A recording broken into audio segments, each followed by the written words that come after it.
Экскурсия по музею Габдуллы Кариева, возложение цветов на памятник, а впереди спектакль.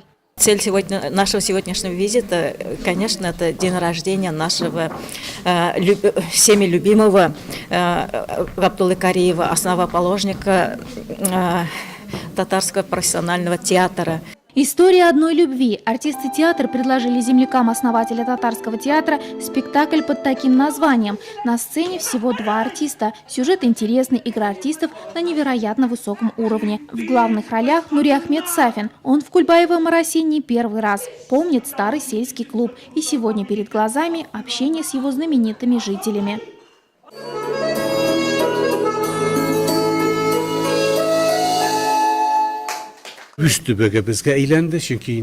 Малая родина Кариева стала нам родной. Мы не просто театр, носящий его имя. Он основатель татарского театра. Зрители смотрели спектакль на одном дыхании.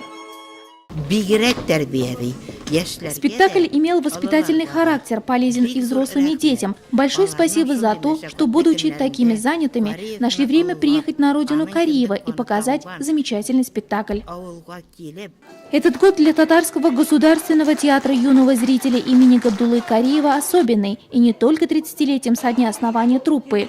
Недавно мы переехали в новое здание наконец-то и открыли с участием президента.